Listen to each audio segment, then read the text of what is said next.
कहते हैं लक्ष्मण जी को भगवान राम जी, गोचर जै लगी मन जाए, सो सब माया जाने भाई। तय कर भेद सुनाओ तुम सो, विद्या अपर अविद्या दो। जय सिया राम जय जय सिया राम, जय सिया राम जय सिया राम। गोचर जय लगी मन जाई। गो यानी इंद्रियां, और गोचर जो इंद्रियां जहाँ तक देखती है, इंद्रियों का जो विषय है। मन बुद्धि जय लगी मन जाए, हमारा मन जो कुछ सोच सकता है, जितने दूर जा सकता है, सो सब माया जाने भाई। वो सब माया ही माया है। मन की दौड़ माया से बाहर नहीं है। तय कर भेद सुनाओ तुम सो, विद्या अपर अविद्या दो। कि हे लक्ष्मण, इस माया के दो भेद है। एक तरह की माया नहीं है, माया दो तरह की है। एक माया है विद्या और दूसरी है अविद्या। ये दोनों ही माया है। तो अब भगवान बताएंगे लक्ष्मण जी को कि अविद्या क्या होती है, और फिर बताएंगे विद्या क्या होती है। पहले अविद्या का स्वरूप बता रहे हैं। एक दुष्ट अतिशय दुख रूपा, जा बस जीव पराभव कूपा। एक रचय जग गुण बस जाके, प्रभु प्रेरित नय निज बल ताके। जय सिया राम जय जय सिया राम, जय सिया राम जय जय सिया राम। दुष्ट अतिशय दुख रूपा, माया का एक रूप है अविद्या। अविद्या को कहते हैं दुष्ट माया है ये, और ये माया बहुत दुख रूप है। जा बस जीव परा भव कूपा, भव सागर में, इस संसार के अंदर उस अविद्या के कारण से ही जीव पड़ा हुआ है। और दूसरी माया कैसी है, दूसरी विद्या है, उसका क्या स्वरूप बताया है। एक रचय जग गुण बस जाके, प्रभु प्रेरित नहीं निज बल ताके। और एक विद्या है रचय जग, जो इस संसार की रचना करती है। गुण बस जाके, सारे गुण, सब गुण हैं उस विद्या के वश में है। प्रभु प्रेरित नहीं निज बल जाता के, और वो जो विद्या है वो प्रेरणा विद्या के देने वाला भगवान है। विद्या अपने आप खुद आगे से आगे नहीं बढ़ती है, विद्या भगवान के बल से बढ़ती है।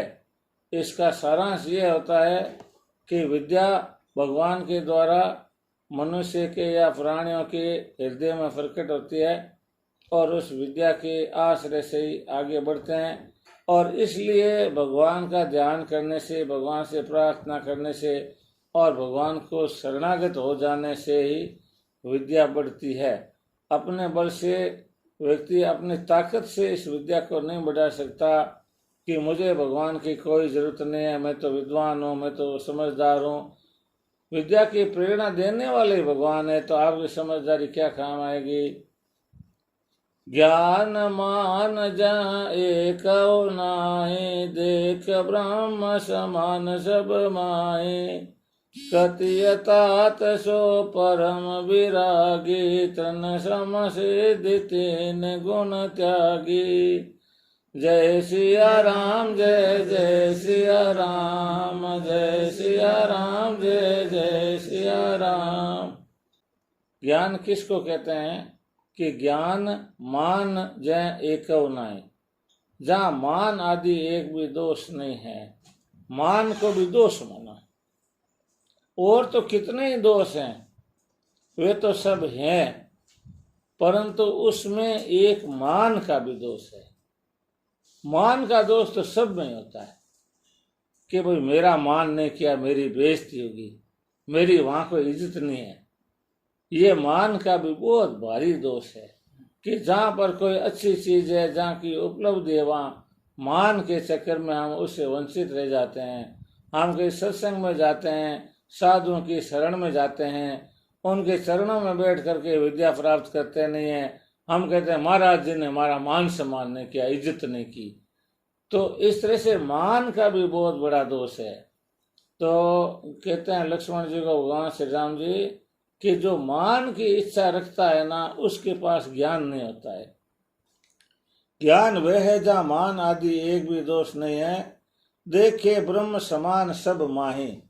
सही ज्ञान वो है कि सब के अंदर ही भगवान देखता है। मान कौन किसका करे, अगला जो दिखाई दे रहा है सामने वो भी ब्रह्म है, वही भगवान का रूप है। और जो आशा कर रहे हैं कि कोई हमारा मान करे, हम भी भगवान का ही रूप है। तो इस तरह से जैसे पानी होता है कोई एक बर्तन में भरा हुआ, तो पानी का एक कण दूसरे कण से कहे कि इस कण ने मेरा मान नहीं किया, उस कण ने मेरा मान नहीं किया, ये तो फालतू जैसी बात लगती है। जब घट घट में कण कण में अपने आप में ब्रह्म ही दिखाई देने लगे तो इसको ज्ञान कहते हैं। इस तरह का जब तक आभास नहीं होता है तब तक ज्ञान होता ही नहीं है। तब तक मैं और मेरा, तू और तेरा ये बना रहता है। और इसी को कहते हैं अविद्या और इसी को कहते हैं माया। मैं और मेरा, तू और तेरा मिटते ही सारा ये ब्रह्म है जो दिखाई देता है, सब भगवान ही दिखने लगते हैं सब में। और मान शब्द ये गुण वगैरह सब गायब हो जाते हैं। आगे बताते हैं कई तात सो परम विरागी तृण सम सिद्धि तीन गुण त्यागी। और वैरागी का भी पूछा था लक्ष्मण जी ने कि कहो ज्ञान विराग तो और माया। तो भगवान ने माया के बारे में पहले बताया और अभी बता दिया ज्ञान के बारे में। और अब वैरागी के बारे में बताते हैं कि वैरागी कौन है। तृण सम सिद्धि तीन गुण त्यागी, जिसने 8 सिद्धियां हैं, अणिमा महिमा गरिमा लघिमा प्राप्ति प्रकाश में ईशतो वशितो, ये सब, इन सब को तिनके की तरह छोड़ दिया। और 3 गुण है जो है सत्वगुण रजोगुण तमोगुण, इन तीनों गुणों का भी त्याग कर दिया, इनसे एकदम मुक्त हो गया। ये उस पर लागू ही नहीं होते हैं, सिद्धियों की इच्छा ही नहीं है। और तीनों गुण त्याग दिए। तमोगुण के अंदर तामस गुण है जिसके अंदर गुस्सा वगैरह आता है। रजोगुण के अंदर में राज से किसी पर शासन करने की इच्छा पैदा होती है। और सत्वगुण के अंदर एकदम सुख शांति से शुभ इच्छाएं पैदा होती है। इनसे भी ऊपर जो हो जाता है उसको कहते हैं वैरागी। किसी भी चीज से कोई लगाव नहीं होना और उसके रहने से या नहीं रहने से जरा भी असर नहीं पड़ना, उसको कहते हैं वैरागी। वस्तु कोई आ गई, कुछ भी उपलब्धि कुछ भी हो गई तो भी मानसिक स्थिति में कोई फर्क नहीं पड़ना। और वस्तु यदि अपने अधिकार क्षेत्र से चली गई तो भी जैसे गई ही नहीं और आई तो आई ही नहीं, इस तरह का जिसका भाव होता है उसको कहते हैं वैराग्य। कहिए तात सो परम विरागी तृण सम सिद्धि तीन गुण त्यागी। तीनों गुण त्याग दिए तिनके के समान, और जिसने सारी सिद्धियों को त्याग दिया वो वैरागी है। माया ईसन आप कहूं जान कहिए सो जीव, बंध मोक्ष प्रद सर्व पर माया प्रेरक शिव। सियावर रामचंद्र भगवान की जय है। माया ईश न आप कहूं जान के ये सो जीव। जीव कौन है? जीव के बारे में भगवान रामचंद्र जी लक्ष्मण जी को बताते हैं कि जो माया ईश न आप कहूं जान कहिए सो जीव। जो माया को नहीं जानता है, ईश्वर को भी नहीं जानता है, न आपू कहूं न आपको, इन तीनों को जानता नहीं है कि माया क्या है उसको पता नहीं है, ईश्वर कौन है ये भी मालूम नहीं है, और मैं खुद कौन हूं ये भी जिसको पता नहीं है। जान कहिए सो जीव। जो माया और ईश और खुद को तीनों को नहीं जानता है वो जीव है। बंध मोक्ष प्रद सर्व पर माया प्रेरक शिव। तो कहते हैं जो बंधन और मोक्ष देने वाला सबसे परे और माया का प्रेरक है। फिर का ईश्वर कौन है? बंध मोक्ष प्रद सर्व पर, कि जो बंधन भी देने वाला है, कर्मों के अनुसार बंधन भी दे देता है, जन्म मरण के चक्कर में डाल देता है, और जिसकी शरण में चला जाए तो मोक्ष भी दे देता है। बंध मोक्ष प्रद सर्व पर, जो सबके ऊपर है। माया प्रेरक शिव, जो माया को प्रेरणा देता है। माया जिसके सारे से चलती है, माया जो रचना करती है। माया का मतलब जैसे पेड़ पौधे पे फल कौन लगाता है, नदियों में पानी कौन बहता है, आकाश में से बादल कौन, सूर्य को कौन उगाता है, पृथ्वी को कौन घुमाता है, ये किसी न किसी की प्रेरणा से तो हो ही रहा है ना। जो प्रेरणा दे रहा है ना, वो शिव है, यानी वो ईश्वर है। ईश्वर इन सब का संचालन करने वाला माया का पति है, मायापति। जो अपने आंखों से हम देख रहे हैं, कानों से सुन रहे हैं, मुंह से बोल रहे हैं, जहाँ तक हमारे विचार जा रहे हैं, सब कुछ ये माया है। इसकी प्रेरणा देने वाला मायापति परमपिता परमात्मा है। और जो माया को नहीं जानता है, ईश्वर को भी नहीं जानता है और खुद को भी नहीं जानता है, वही जीव है। धर्म ते विरति जोग ते ज्ञान, ज्ञान मोक्ष प्रद भेद बखाना। जाते बेगे द्रव में भाई, सो मम भगति भगत सुखदाई। जय सिया राम, जय जय सिया राम, जय सिया राम, जय जय सिया राम। भगवान अधूरा काम नहीं छोड़ते, लक्ष्मण जी को पूरा समझाते हैं कि कैसे ज्ञान होता है, भक्ति कैसे होती है, वैराग्य कैसे आता है, मोक्ष कैसे मिलता है, और आप भगवान कैसे खुश होते हैं, भक्ति कैसे मिलती है। इस चौपाई में बताते हैं, धर्म ते विरति जोग ते ज्ञाना, कि हे लक्ष्मण, धर्म करने से वैराग्य प्राप्त होता है। कितनी बड़ी बात है।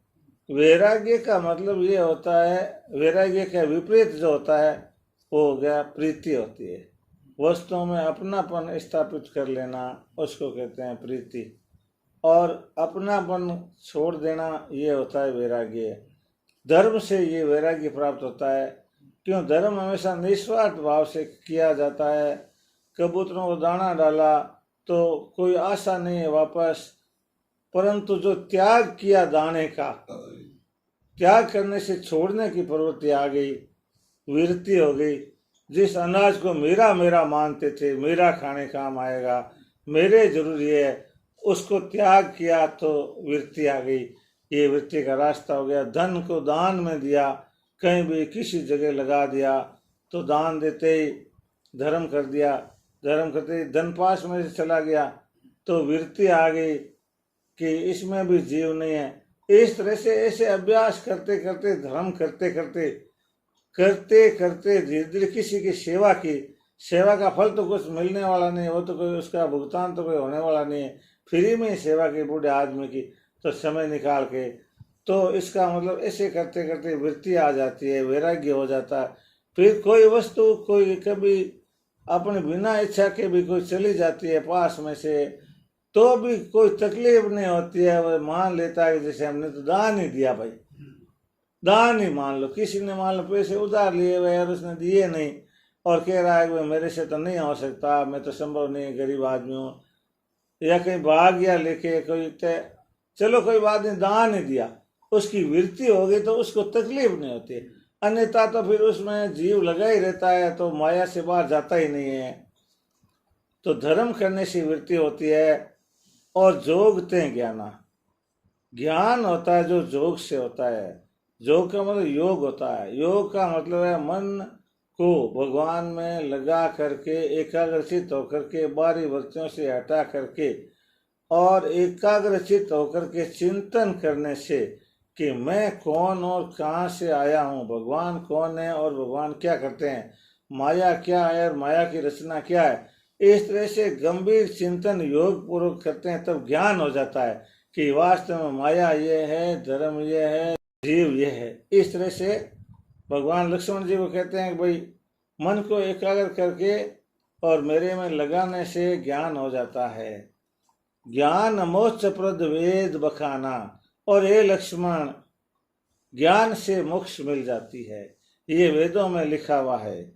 ज्ञान हो जाता है तो ज्ञान होते ही बंधन छूट जाते हैं, कर्म भी ज्ञान के अनुसार ही फिर वह करने लगता है और पूर्व कर्म भी भोग लेता है, तो उससे मोक्ष हो जाती है। क्योंकि वो बंधन से मुक्त हो जाता है, तो बंधन से मुक्त को बांधने वाला कोई दूसरा है ही नहीं। अब एक बात और बाकी रह गई, भगवान बताते हैं, जाते बेगी द्रव में भाई सो मम भक्ति भगत सुखदाई। ए भाई लक्ष्मण जी, मैं सबसे ज्यादा द्रवित किससे होता हूँ? द्रवित का मतलब है कि मेरे मन में जीव के प्रति दया भाव कब पैदा होता है? वो कौन सी चीज है? धर्म है या वैराग्य है या जोग है या ज्ञान है? कौन सी चीज है?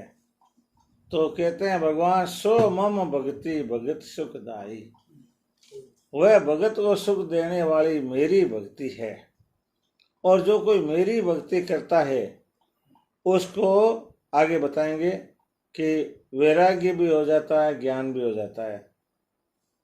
सो स्वतंत्र अवलंबन आना ते अधीन ज्ञान विज्ञान, भगति तात अनुपम सुख मूला, मिलय जो संत होय अनुकूला। जय सिया राम जय जय सिया राम, जय सिया राम जय जय सिया राम। भक्ति की विशेषता भगवान रामचंद्र जी लक्ष्मण जी को ये बताते हैं कि सो स्वतंत्र अवलंबन आना। भक्ति स्वतंत्र है, किसी के अधीन नहीं है। किसी की भी भक्ति, भगवान कहते हैं मेरी भक्ति कोई करने लग जाए, राम राम राम राम जपने लग जाए और मेरे में मन लगा ले, तो उसको किसी के अधीन रहकर करने की जरूरत नहीं, कहीं से बाहर से नहीं आती है, उसके दूसरा कोई सहारा ही नहीं है। भक्ति के दूसरा सहारा नहीं है, भक्ति खुद एकदम स्वतंत्र आजाद है। भक्ति कोई कर सकता है और एकदम सरल चीज है। ते अधीन ज्ञान विज्ञाना, और ज्ञान और विज्ञान दोनों भक्ति के अधीन है। जब भक्ति करेगा तब ज्ञान भी आएगा, विज्ञान भी आएगा, आना पड़ेगा। भक्ति तात अनुपम सुख मूला। ये भाई लक्ष्मण, भक्ति अनुपम सुख देने वाली है। भक्ति से इतना सुख उत्पन्न होता है कि उसकी कोई उपमाएं नहीं दे सकते। मिले जो संत हो अनुकूला। परंतु भक्ति कैसे मिलती है? भक्ति मिलने के लिए संत अनुकूल होने जरूरी है। संतों की कृपा होती है तब भक्ति मिलती है।